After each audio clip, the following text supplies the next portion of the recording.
मेरे मोहल्ले की एक लड़की ने मुझसे कैसे संपर्क किया, हमारी दोस्ती हो गई। उसने मुझे कैसे प्रपोज किया।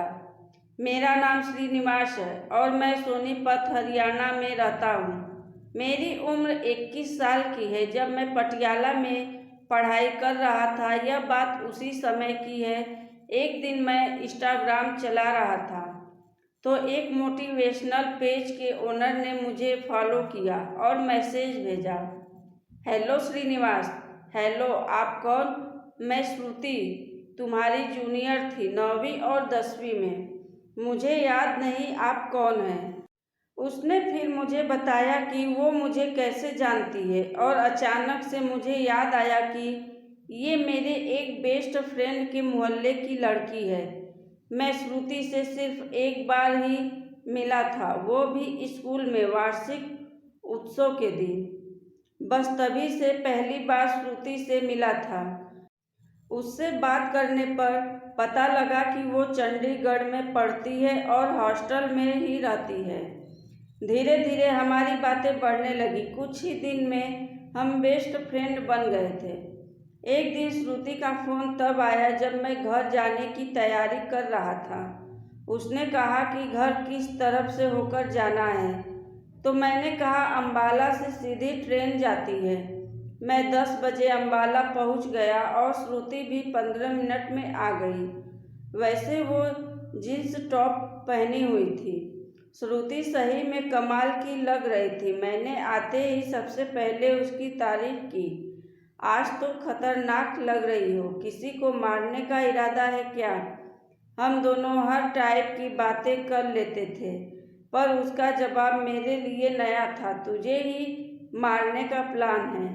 मैं कुछ देर चुप खड़ा रहा और कुछ सोचकर कहा, दिल पर तो वार कर दिया, अब आगे क्या इरादा है? मेरे पेट पर वार हो रहा है, चूहे दौड़ रहे हैं पेट में। चल कुछ खाने चलते हैं यार। मैंने ऑटो वाले से कहा कि कोई अच्छी सी जगह ले चलो जहाँ शाकाहारी खाना मिलता हो।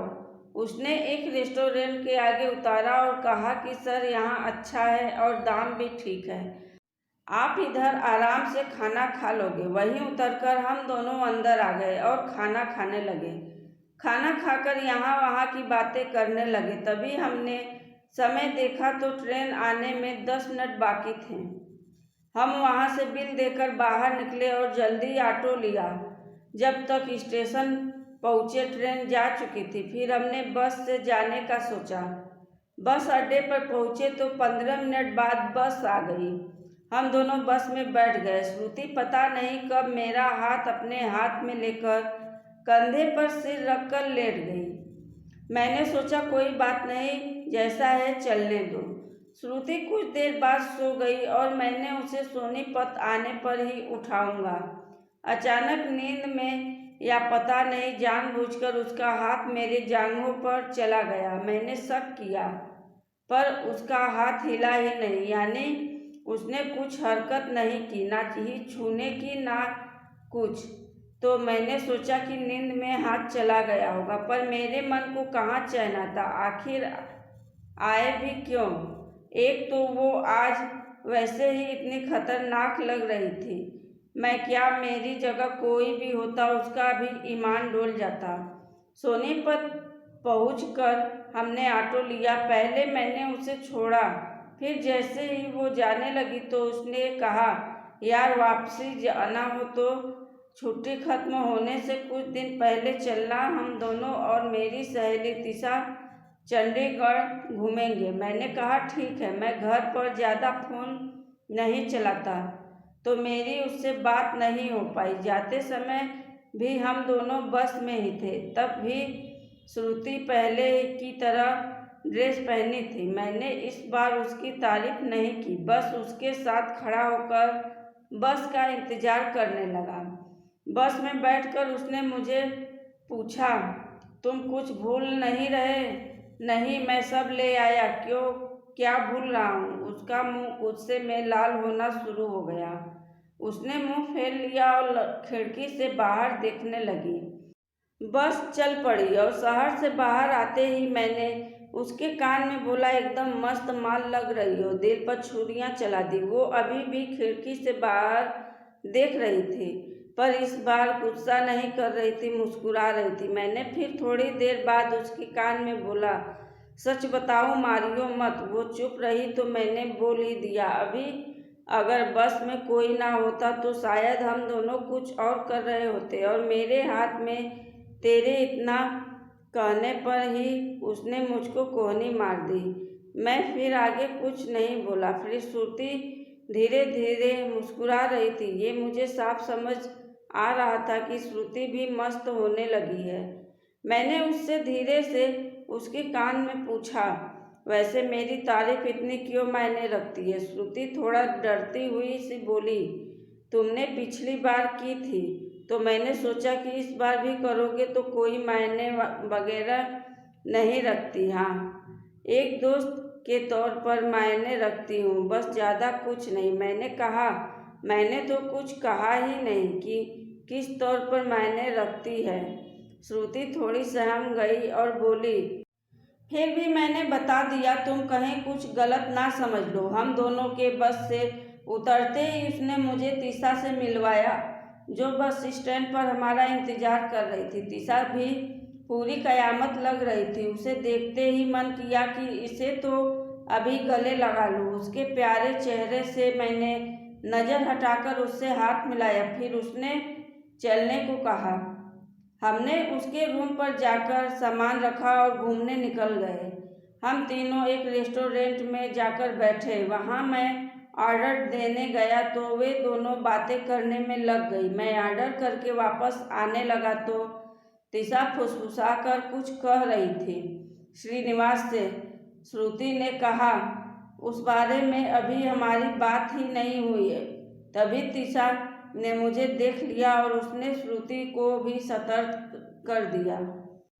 मेरी तीसा से बातें होने लगी। उसने बातों बातों में पूछा कि मेरी गर्लफ्रेंड है या नहीं। मैंने मना किया तो उसने कहा, श्रुति को बना लो। मैंने कहा, नहीं, मुझे सिंगल ही रहना है। तीसा चुप हो गई। हम तीनों ने काफ़ी देर बातें की, फिर घूमने चल दिए। ऐसे ही बातें करते करते घूमते घूमते पूरा दिन निकल गया। शाम 4 बजे हम तीसा के रूम पर पहुँचे तो उसने कहा, तुम्हें कहीं होटल में रुकना पड़ेगा क्योंकि यहाँ आंटी बहुत खड़ूस है। मैंने सोचा कि मैं होटल में रुक जाता हूँ, श्रुति तीसा के साथ में रुक जाएगी क्योंकि उसका हॉस्टल खुला नहीं था। वो अभी 2 दिन बाद खुलना है। फिर तीसा ने कहा, हम तीनों ही एक किसी होटल में रुक जाएंगे। इस पर श्रुति ने भी हाँ कर दी। वो अंदर जाकर हमारा सामान और अपने कपड़े ले आई और अब हम सब निकल पड़े। हमने एक होटल में जाकर 3 लोगों वाला एक रूम बुक किया। मैंने तीसा से कहा, मैं अलग में सो जाऊंगा, पर तीसा ने मना कर दिया और बोली कि सोना किसे है, बातें करेंगे, मूवी देखेंगे। मैंने भी ना नुकुर नहीं की और हाँ कर दी। फिर एक फिल्म देखकर मैंने समय देखा तो 1 बज चुके थे। मैंने उन दोनों से कहा, तुम दोनों बैठो, मैं थोड़ी देर टेरेस पर जाकर आता हूँ, ठंडी हवा चल रही होगी। इस पर श्रुति बोली, मैं भी चलती हूँ, पर तीसा ने कहा, मैं फ्रेश होकर आती हूँ। मैंने कहा, ठीक है, चलो श्रुति। हम दोनों ऊपर जाने लगे। मुझे महसूस हुआ कि शायद श्रुति ने अपना परफ्यूम लगाया है, क्योंकि उसमें से एक मदहोश करने वाली सी महक आ रही थी। काफ़ी अच्छा परफ्यूम था। मैंने ऊपर टेरेस का गेट खोला तो मैं आगे छत के किनारे तक जाने लगा। थोड़ी हवा को महसूस किया और जैसे ही पीछे मुड़ा, श्रुति अपने घुटनों के बल हाथ में गुलाब का फूल लिए हुए बोली, आई लव यू श्रीनिवास। मैं एकदम से हड़बड़ा गया, पर अपने आप को संभालते हुए मैंने पहले तो उसे खड़ा किया। उसने अपना चेहरा नीचे कर रखा था, मुझे देख नहीं रही थी। मैंने उससे कहा, बैठो तुम। उसे मैंने पास पड़े एक स्टूल पर बिठाया और उसके पास बैठ गया। उसने मेरी तरफ देखा तो मैंने उसके चेहरे से अपनी नज़र हटा ली। मैंने उससे कहा, यार, हम अच्छे दोस्त हैं, अपनी दोस्ती को क्यों खराब कर रही हो? तुम भी जानती हो कि रिलेशन वगैरह ज़्यादा दिन नहीं चलते। यार ये तो तुम्हारे ऊपर है कि तुम मुझे कितना समझते हो। मैं तो शादी तक की बात कर रही हूँ।